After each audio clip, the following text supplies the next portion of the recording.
오늘은 창세기 25장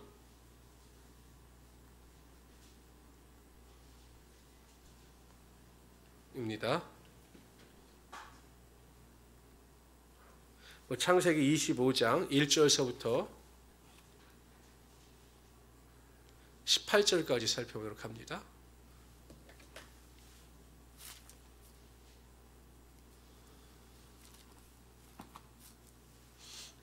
이거는 제가 미스 프린트를 했나요? 잘못 쳤습니다. 네. 오늘은 창세기 25장 1절서부터 18절입니다.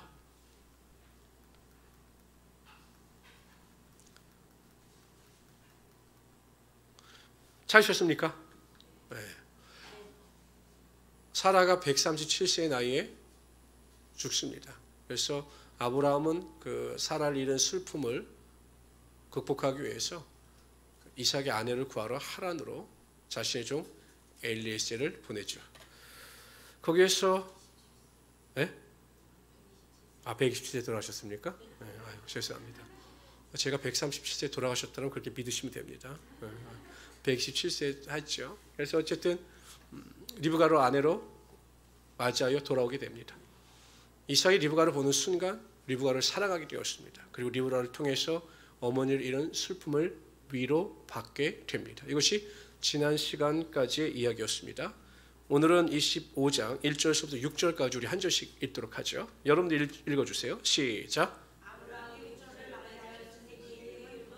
아브라함이 누구를 맞이하십니까?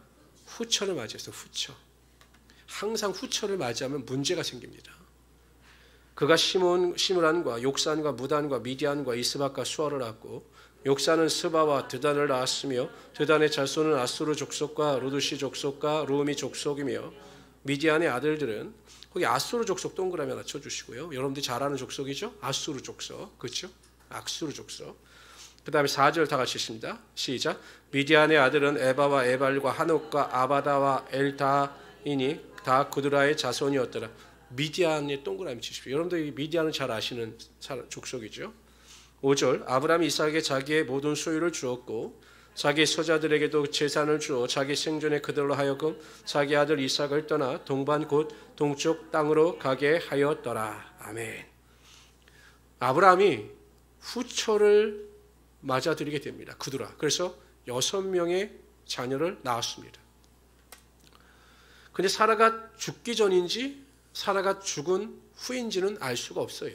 여러분들이 생각하기는 어떻습니까? 사라가 죽은 후에 후처를 맞이하였을까요? 사라가 죽기 전에 후처 구두라를 맞이하였을까요? 죽은 후에 아니면 죽기 전에 사라가. 왜 그렇게 생각하십니까? 사라가 사랑했으니까 그 사랑을 믿으십니까? 제가 보기에도 사라가 죽은 뒤에 후처를 맞이하였을 것 같아요. 그 이유는 무엇이냐? 여러분 사라가 고분한 여인인 것 같지만 그 하갈과 이스마엘을 쫓아낼 때 보십시오. 그 여종과 둘 중에 나를 누군가를 택하라. 그래서 그 여종을 쫓아낼 때 보면 이 사라도 보통 여인은 아닌 거죠. 아마 사라가 죽은 이후에 후처인 구드라를 아내로 맞이했던 것으로 보입니다. 근데 문제는 아브라함이 외로워서 후처를 얻었다라고 하는 것은 우리가 굳이 책망할 것이 없죠. 사라가 죽은 다음에 그렇게 했더라면. 근데 문제는 왜 가나안 이방 여인 중에서 아내를 받아들였느냐는 것입니다. 아니 자신의 아들은 기껏 혈통을 이어가기 위해서 하란까지 보내어 며느리를 얻었는데 왜 자신은 그 땅에서 너무나 쉽게 왜 이방 여인을 아내로 맞이하여 자녀를 낳았느냐라는 것입니다. 그런데 여러분 보세요. 그 후처에서 낳은 구드라에서 낳은 그 자손들이 이스라엘 민족을 얼마나 괴롭혔는가를 보십시오. 우리가 잘 아는 아수르 족속이 나오죠. 또 4절에 보면 미디안이 나오죠. 지금도 여러분 중동의 모든 분쟁의 원인은 결국 이스마엘이나 또 구드라의 자손들로 인한 그 문제가 여전히 분쟁으로 일어나고 있는 것입니다. 이스라엘을 지금도 계속 괴롭히죠. 그러니까 어찌 보면 아브라함도 정말 하나님을 잘 믿고 믿음 안에서 살아가는 사람이었지만 잠깐 깨어있지 못하고 자신의 육신의 소욕을 쫓아 선택함으로 말미암아 이러한 불행한 역사를 야기시키는 어리석음을 범하고 말았던 것입니다. 그러니까 선줄로 생각하는 자는 뭐라고 이야기합니까? 넘어질까 조심하라는 거예요. 신앙은 영원하지 않습니다. 신앙은 영원하지 않아요. 저는 가끔 전도를 하다 보면 이런 사람을 만나는데 이런 분들이 더 고집불통입니다. 아이고 저에게 전도하지 마세요. 제가 교회를 모르는 사람이 아닙니다. 저는 중고등부 할 때 학생회 회장까지 했던 사람들입니다. 야, 이런 사람들은요 막 이야기하면 옛날에 내가 어떻고 뭐 교회 문제는 이렇고 이래서 내가 교회를 떠났다. 모르는 게 없어요. 과거의 영광이 중요한 것이 아닙니다. 항상 우리는 넘어질까 조심하여 믿음 안에서 겸손하고 하나님 하나를 더 의지하면서 살아가야 한다는 것입니다.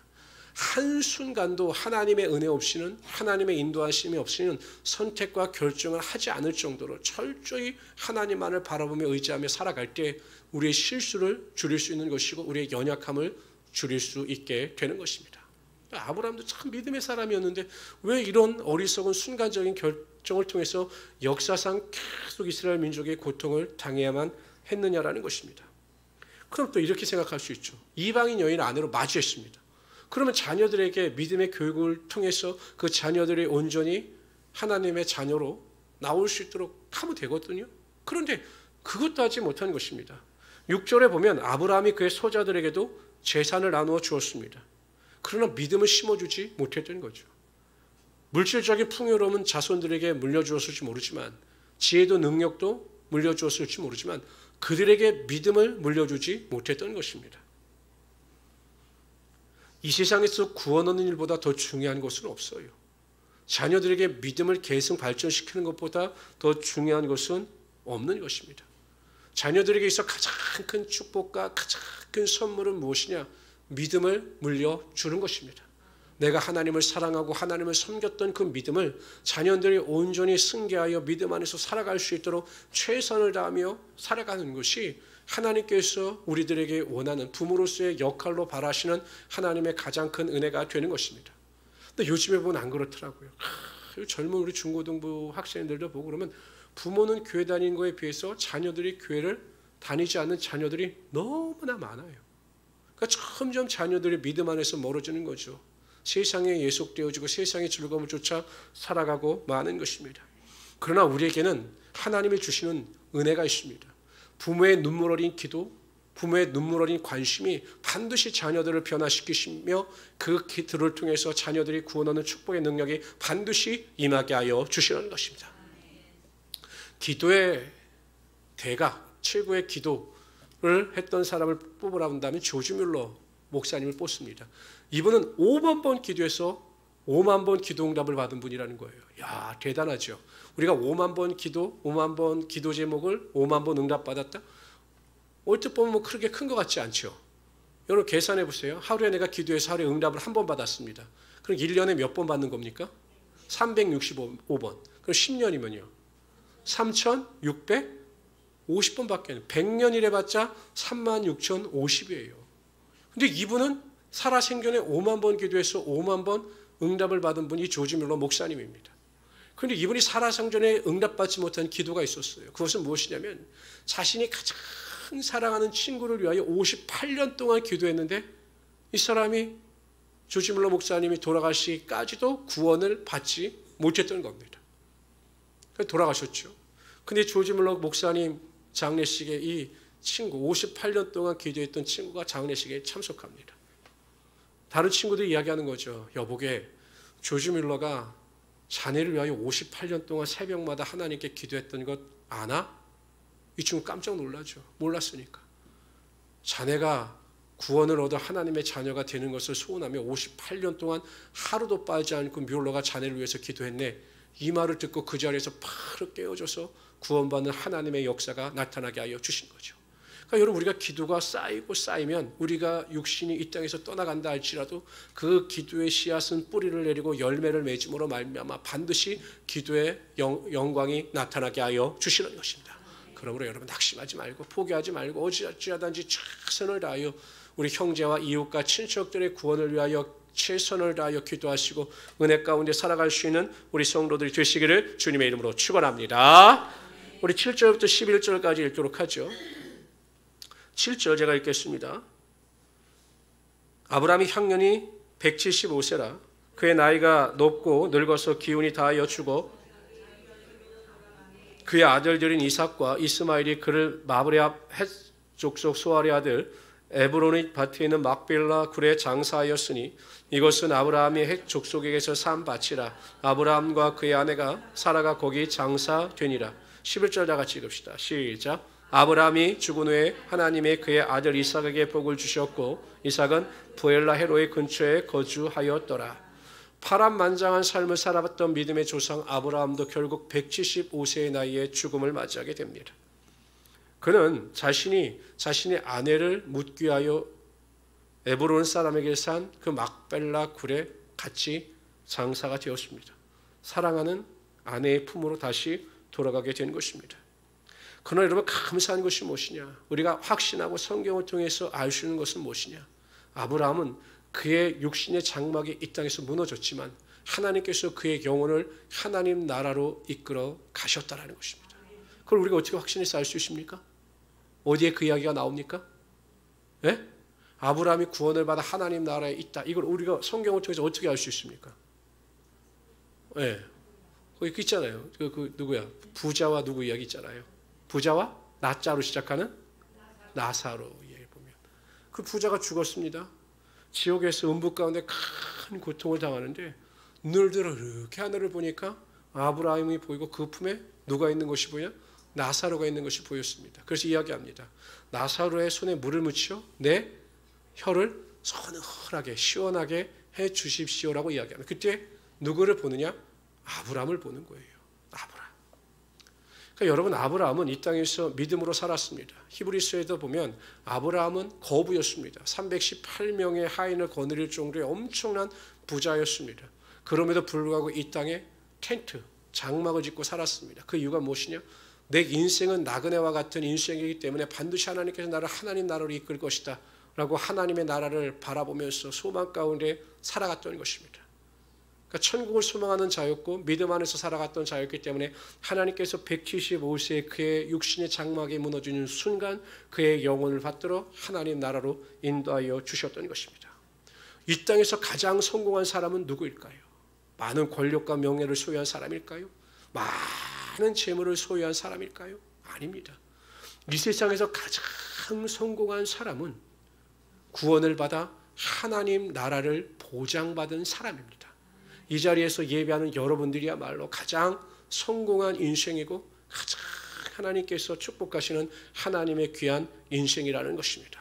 그러므로 우리 모든 성도님들은 항상 하나님 나라를 바라보면서 살아갈 수 있는 하나님의 귀한 성도들 되시기를 주님의 이름으로 축원합니다. 가끔 세상 사람들을 만나면 그렇게 자랑을 합니다. 뭐 내 자녀가 어떻고 뭐 내 자녀가 어떻고 뭐 내 자녀가 좋은 대학교 나와서 어디 미국으로 유학 가서 뭐 박사학위를 따고 막 이런 자랑을 합니다. 그리고 본인은 뭐 좋은 아파트에 살고 뭐 남들과 매일 교제를 나누고 뭐 좋은 골프도 치고 막 이야기를 합니다. 전 그거 하나도 부럽지 않아요. 그 이야기를 들으면 꼭 뭐라 그러죠? 상한 음식을 먹은 것 같은 그 마음이 듭니다. 그걸 꼭 물어보고 싶어요. 구원은 받으셨습니까? 구원받지 못한 자랑은 다 헛된 것입니다. 우리에게서 참된 자랑과 소망은 천국의 소망과 은혜를 가지고 살아가는 것입니다. 만약에 천국이 없다면, 하나님 나라가 우리에게 보장된 것이 없다면 우리의 인생은 헛된 것이 되고 마는 것이죠. 어제 제가 저번에 금요기도회 때 부탁했던 제 후배 목사에게 전화를 했어요. 좀 황달지수가 내려갔니? 라고 했더니 안 내려갔더라고요. 조금 내려갔는데, 형, 하나님 나라에 들어가는 것도 좋지만 제가 할 일이 있어서 조금만 더 살았으면 좋겠어요. 이 이야기를 하는데 제가 너무 가슴이 아팠습니다. 그러나 그에게도 천국에 대한 소망이 있기 때문에 그럼에도 불구하고 낙심 가운데 소망을 가질 수 있게 되는 것이죠. 성도 여러분, 우리가 항상 이 세상을 살아가면서 하나님 나라에 대한 기대와 소망이 있어야 되는 것입니다. 여러분, 돼지는요 하늘을 바라보지 못해요. 돼지가 도살장에 들어갈 때도요, 자기가 죽을 것도 모르고 이렇게 먹이를 이렇게 앞에 놓으면 그 죽음의 도살장으로 이렇게 들어가면서 꼴꼴꼴꼴꼴 그러면서 그 먹이를 먹는다는 거예요. 바로 튀면 죽을 텐데. 우리 인생이 그런 겁니다. 돼지 같은 거죠. 언제 죽을지 모르는데, 언제 구원받지 못해서 지옥에 갈지 모르는데 계속 앞에 있는 부귀, 영화, 재물, 욕심을 쫓아 살아가다 전부 멸망당하고 마는 것입니다. 우린 땅이 아니라 하늘을 바라봐야 하는 것입니다. 하늘. 하나님 나라의 소망, 천국에 대한 소망, 천국에 대한 기대를 가지고 하나님 나라의 상급을 쌓을 수 있어야 하는 것입니다. 그래서 우리 자녀들에게도 그러한 은혜와 축복을 물려주시고 항상 천국 백성으로 나는 구원을 받아 하나님의 자녀로서 성공한 인생이다라고 하는 자부심을 가지고요, 당당하게 승리하며 살아갈 수 있는 하나님의 귀한 성도들 되시기를 주님의 이름으로 축원합니다. 한편 오늘 11절에 보면 아브라함이 죽은 후에, 우리 여기 다시 한번 읽어봅시다. 시작. 아브라함이 죽은 후에 하나님이 그의 아들 이삭에게 복을 주셨고 이삭은 부엘라 헤로의 근처에 거주하였더라. 아브라함이 죽으니 아브라함에게 임했던 하나님의 복이 끝난 것이 아닙니다. 아브라함이 받았던 복이 누구에게 다시 계승이 되었습니까? 그의 아들 이삭에게 하나님께서 부어주신 복이 계승, 전승이 된 것입니다. 출애굽기 20장 6절에 보면 하나님께서는 이스라엘 백성들에게 이렇게 약속하십니다. 나를 사랑하고 내 계명을 지키는 자에게는 1000대까지 은혜를 베푸느니라. 몇 대요? 1000대. 우리가 이렇게 생각할 수 있죠. 이 목사님, 아무리 1000대까지라고 하지만 중간에 예수도 제대로 믿지 않고 하나님 은혜까지도 살지 않는데도 1000대까지 복이 임합니까? 임하지 않죠.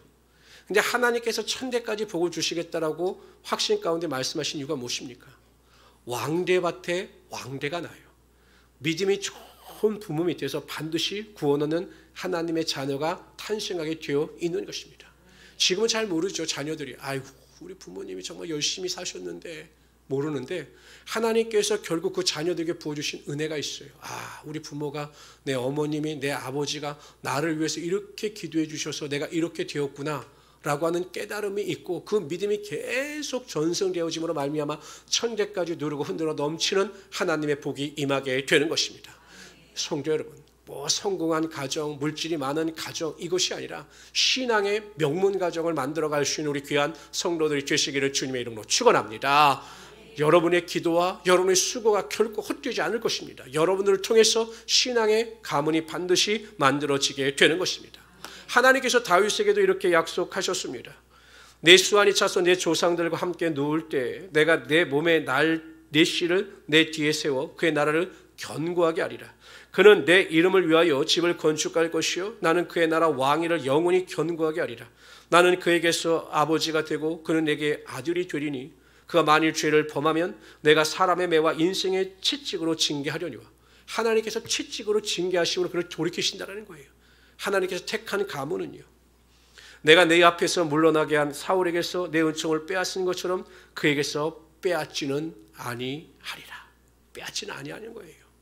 그러니까 다윗 한 사람의 그 믿음의 수고와 열심을 하나님께서 인정하셔서 그 자손들이 죄를 범하고 잘못된 길을 갈 때 하나님께서 그 징계의 매를 드셔서 그를 치게 하심으로 말미암아 다시 제자리로 올 수 있도록 하나님께서 항상 수고하고 애쓴다고 약속하고 계신 것입니다. 그노 성도 여러분, 여러분들의 믿음, 한 사람 한 사람의 믿음이 자녀들에게 큰 영향을 미치는 거예요. 하나님께서 여러분들의 자녀에 대해서 끊임없이 관심을 가지시고 그들이 바른 길을 걸어갈 수 있도록 항상 하나님의 인도하심이 나타나게 하여 주신다는 것입니다. 그래서 우리 모든 성도님들은 자녀에게 물려줄 수 있는 가장 큰 선물은 부모의 눈물의 기도입니다. 좋은 학원 찾아다니고 교육 상담해줘서 이게 아니라 정말 자녀들을 위해서 눈물의 기도를 하는 것이 자녀들이 가장 큰 축복이 임하는 거죠. 이런 말이 있습니다. 식물 있죠. 채소. 이 채소들은 농부의 발자국 소리를 듣고 자란다고 합니다. 이 말이 무엇이냐? 농부가 자주 찾아가서 채소를 가꾸면 가꿀수록, 과수원의 나무를 가꾸면 가꿀수록 그 나무와 채소가 건강하게 자란다는 거죠. 발자국 소리를 들으면서 자란다는 것이.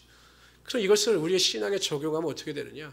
부모의 기도 소리를 듣고 자녀들이 성장하게 되어 있다는 거예요. 하나님께서 하나님께 대하여 간절히 자녀와 손자와들을 위해서, 손녀들을 위해서 기도하는 그 기도 소리를 들으시고 하나님께서 반드시 자녀들에게, 손자, 손녀들에게, 우리 자손들에게 하나님의 축복이 임하게 하여 주시는 것입니다. 그래서 여러분, 이런 믿음과 소망을 가지고 승리하며 살아갈 수 있는 우리 성도들이 되시기를 주님의 이름으로 축원합니다. 우리 12절부터 18절까지 있는데 여기는 누구냐? 이스마엘 자손들에 대한 이야기가 나옵니다. 12절 제가 읽겠습니다. 사라의 여종 애굽인 하갈이 아브라함에게 낳은 아들 이스마엘의 족보는 이러하고 이스마엘의 아들들의 이름은 그 이름과 그 세대대로 이와 같으니라. 이스마엘의 장자는 느바요이요 그 다음은 게달과 압부엘과 미삼과 미스바와 두바와 마사와 하닥과 데마와 여돌과 나비스와 게드라니 이들은 이스마엘의 아들들이요 그 촌과 부락대로 된 이름이며 그 족속대로는 12 지도자들이었더라. 이스마엘은 향년이 137세의 기운이 다하여 죽어 자기 백성에게로 돌아가고 그 자손들은 하일라스부터 아술에 통한 애굽 앞 술까지 이르러 그 모든 형제의 맞은편에 거주하였더라. 이스라엘 자손은 어찌 보면 정통 하나님의 약속의 자녀들은 아닙니다. 그렇죠? 어찌 보면 아브라함과 사라가 인간적인 방법을 통해서 낳은 아들입니다. 그 굳이 하나님의 약속의 자녀가 아니었기 때문에 하나님께서 그를 통해서 하나님의 약속을 이루어 가실 필요는 없었습니다. 근데 하나님께서 아브라함을 통하여 믿음의 조상인 아브라함을 통하여 낳은 아들이었기 때문에 그를 보존하신 거죠. 또 한 가지는 하나님께서 이 하갈에게 약속하셨기 때문입니다. 창세기 16장 8절 10절에 보면 이렇게 말씀이 나옵니다. 사레의 여종 하갈아 네가 어디에서 왔으며 어디로 가느냐? 그가 이르되 나는 내 여주인 사레를 피하여 도망하나이다. 여호와의 사자가 그에게 이르되 내 여주인에게로 돌아가서 그 수하에 복종하라. 여호와의 사자가 또 그에게 이르되 내가 네 씨를 크게 번성하여 그 수가 많아 셀 수 없게 하리라. 그러니까 하나님께서 주의 사자를 통해서 내 자손이 번성케 될 것을 약속하셨습니다. 그리고 하나님은 말씀하신 대로 이스마엘과 하갈에게 하나님의 약속을 이루어 가고 계신 것입니다. 하나님은 인생이 아니시니 실현치 아니하시며 인자가 아니시니 후회가 없으시다. 하신 말씀을 반드시 이루시며 말씀하신 바를 실행하시는 하나님이 되신다라고 약속하고 있는 것입니다. 하나님은 약속하신 것을 반드시 우리에게 지키시는 하나님이 되시는 것입니다. 이사야서 43장 1절 3절에 보면 하나님께서 이스라엘 백성들에게 이렇게 약속하십니다. 야곱아 너를 창조하신 여호와께서 지금 말씀하시느니라. 이스라엘아 너를 지으신 이가 말씀하시느니라.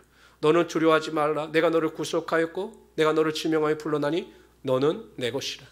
우리는 하나님의 소유인 것입니다. 하나님의 것인 것입니다. 하나님 우리의 삶의 주인이 되시는 것입니다. 그래서 하나님 이렇게 약속하셔요. 네가 물 가운데로 지날 때 내가 너와 함께 할 것이라. 강을 건널 때 물이 너를 침몰하지 못할 것이며 내가 불 가운데 지날 때에도 타지도 아니할 것이요 불꽃이 너를 사르지도 못하리니 대저 나는 여호와 네 하나님이요 이스라엘의 거룩하니요 내 구원자이심이니라. 이렇게 약속하셨어요. 그런데 여러분 보세요. 네가 물 가운데 지날 때 내가 너와 함께 할 것이라. 이렇게 약속하셨죠. 이 약속이 성취되었습니다. 성경에 어디에 성취되었느냐? 이스라엘 백성들이 홍해 앞에 서게 됩니다. 뒤에는 애국 군대가 쫓아오죠. 하나님께서 바람을 불어 홍해를 가리게 하시고 땅을 마르게 하심으로 이스라엘 백성들의 그 홍해 바다를 육지와 같이 건넜습니다. 이게 만약에 뻘이었으면 어떻게 할 뻔했겠습니까? 힘들었죠. 근데 육지와 같이 마르게 하시고 평탄케 하심으로 거기를 건너게 하셨어요. 그리고 나서 어떻게 합니까? 애국 군대가 들어오니 물을 덮으셔서 다 멸하게 하셨습니다. 그러니까 하나님께서 약속하신 대로 물 가운데 건널 때 우리를 지키시겠다라고 한 약속이 역사 가운데 나타난 거죠. 또 보세요. 강을 건널 때에도 강이 너를 침몰치 못할 것이다. 이스라엘 백성들이 요단강을 건너게 됩니다. 근데 그때는 그 곡식을 추수할 때라 요단강 물이 가장 많을 때예요. 그런데 하나님의 언약궤를 맨 제사장이 요단강 물에 발을 디디자마자 어떻게 됩니까? 내려오던 물은 계속 쌓이게 되죠. 멈춰서. 그리고 흘러가던 물은 사이로 흘러감으로 말미암아 이스라엘 백성들이 요단강을 쉽게 건널 수 있게 되었습니다. 하나님의 약속이 성취된 거죠. 뿐만 아니라 내가 불 가운데 지날 때에도 타지도 아니할 것이요 불꽃이 너를 사르지도 못하리라. 이렇게 약속하셨어요. 사드락과 메삭과 아벳느고가 느부갓네살 왕이 명령한 금신상 앞에 절하지 아니할 때 평상시보다 7배나 뜨겁게 한 풀무 가운데 들어가게 됩니다. 아니 이게 이 사람들 집어넣으려고 하는 사람들 타 죽었을 정도 뜨거운 불이에요. 근데 여러분 이 두 사드락과 메삭과 아벳느고가 풀무불에 들어갔는데 죽지 않는 거예요. 그래서 느부갓네살왕이 가만히 보니까 집어넣을 때는 3사람이었는데 4사람이. 그러니까 느부갓네살 왕이 뭐라고 이야기하냐면 인자 같은 사람이 누구냐? 예수 그리스도께서 그들과 함께하여 주신 거죠. 그래서 그들을 꺼냅니다. 여러분 보통 불을 가까이 하고 불장에 나오면 이렇게 머리가 끄슬려요. 그리고 풀 냄새도 나고 약간의 상처가 남게 되는데 그 뜨거운 불에 들어갔는데도 뭐 옷 색깔도 전혀 변하지 않고 거슬림도 전혀 없을 정도로 하나님께서 불꽃 가운데 그들을 완전히 보호하여 주셨던 거죠. 성도 여러분, 우리가 이 시간 주님 앞에 나와서 열심히 하나님을 예배하고 하나님께 영광 돌리는 이유가 무엇입니까? 하나님은 영과 진리로 예배하는 자들을 찾으신다라고 약속하셨어요. 하나님께서는 영과 신령과 진정으로 예배하는 자들을 찾으시고 먼저 하나님의 나라와 의를 구하는 자들에게 하나님께서 모든 신령한 복과 하늘의 기름진 복으로 채워주시는 것입니다. 하나님께서 반드시 우리에게 복의 복을 더하여 주셔서 능력이 나타나게 하여 주시는 거죠. 우리가 왜 목숨 걸고 기도합니까? 왜 무릎 꿇고 기도합니까? 이유는 한 가지입니다. 기도하는 자에게 하나님께서 구하는 것이 넘치도록 함께하여 주시며 우리가 생각하는 것보다 더 큰 축복이 우리의 삶 가운데 임하게 하여 주시겠다라고 약속하셨기 때문에 우리가 그 약속을 믿고 하나님 안에서 믿음으로 전진해 나가는 것입니다.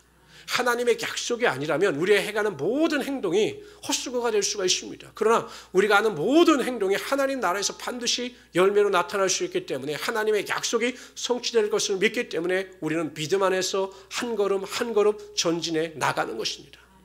중요한 것이 있어요.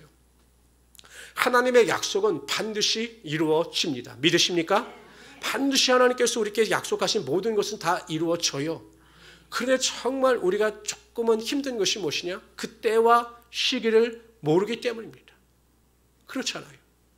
근데 아이들도 그렇잖아요. 아이들도 막 부모에게 조릅니다. 이거 해주세요, 해주세요. 그런 부모님들은 그걸 해주지 않아요. 왜냐하면 지금 아이들이 원하는 것을 해주었을 때 교육적으로 아이들에게 좋지 않기 때문에 부모는 가장 좋은 때를 기다렸다가 아이들의 요구사항을 들어줍니다. 하나님도 마찬가지예요. 우리가 다 구한다고 해서 즉각적인 해답을 해주시는 것이 아니에요. 하나님은 우리보다 더 좋은 것을 아시기 때문에 하나님의 때를 기다리시는 것입니다. 그렇기 때문에 우리가 하나님의 때까지 인내할 수 있는 믿음이 있어야 하는 것입니다. 아무리 기도해도 변화가 없고 아무리 부르짖어도 나의 삶이 아직까지 채워지지는 않는다 할지라도 우리가 인내함으로 견고한 믿음을 가지고 전진해 나갈 때 반드시 하나님의 약속이 이루어지게 되는 것입니다. 이스라엘 백성들이 하나님의 약속의 말씀을 믿고 여리고성을 돌았습니다. 하루를 돌았어요. 아무 변화가 없어요. 그렇잖아요. 하루를 돌았는데 저쪽에서 벽돌 하나가 쑥 빠진다든지 이렇게 돌았더니 저쪽에서 벽이 하나 무너진다든지 하나님께서 여리고성을 무너뜨리시는구나 라는 확신이 있었을 거 아니에요? 다음 날을 돌아도 여전, 3일째를 돌아도 여전, 6일째를 돌아도 여전 변화가 없어요. 그래서 하나님께서 그것을 아시고 절대 너희의 말을 입 밖에 내지 말고 가만히 있어라 라고 경고하신 거죠. 마지막에 7바퀴를 돌고 약속대로 긴 나팔을 불 때 큰 소리를 외치자 순식간에 여리고성이 무너졌던 것입니다. 하나님께서 응답하시면 모든 것이 다 순식간에 응답으로 나타나게 되어 있는 것입니다. 그러므로 인내하시기를 바란다. 인내, 끝까지 참고 인내하십시오. 인내하시면 하나님의 때 하나님의 축복이 기도를 통해서 여러분 삶 가운데 분명히 임하게 될 것입니다. 오늘 이 시간 우리 예배 가운데 참석한 여러분들 하나님께서 기뻐 받으실 것입니다. 세상의 분주함 가운데서 내 것을 내려놓고 하나님의 시간에 하나님의 능력 앞에 나와 기도하고 예배하는 여러분들을 하나님께서 반드시 귀히 여겨 주실 것입니다. 때가 되면 반드시 하나님의 축복과 은혜, 구원의 역사가 여러분 삶 가운데 임하게 될 것입니다. 낙심하지 마십시오. 슬퍼하지 마십시오. 우리에겐 약속이 있습니다. 소망을 가지고 하나님을 바라보면서 승리하며 살아갈 수 있는 하나님의 귀한 성도들이 되시기를 주님의 이름으로 축원합니다. 기도합시다. 조시 하나님 정말로 감사합니다. 우리가 이 세상을 살아갈 때마다 우리를 고아와 가부같이 버려두지 아니하시고 하나님께서 항상 나와 함께 하시며 은혜와 능력으로 붙잡아 주심을 정말로 감사합니다. 하나님 항상 우리에게 인내를 허락하여 주시옵소서. 우리는 하나님의 약속을 믿습니다. 하나님께서 그 약속을 우리 삶 가운데 반드시 이루어 가심을 믿습니다. 낙심하지 아니하고 포기하지 아니하게 하여 주시고 소망을 가지고 한 걸음 한 걸음씩 주님 앞에 믿음으로 승리하며 살아가게 하여 주시옵소서. 살아가게 하여 주시옵소서. 그래서 하나님 귀한 하나님의 열매를 맛볼 수 있는 우리 성도들이 되게 하여 주시옵소서. 감사하며 예수님의 이름으로 기도드리옵나이다. 아멘.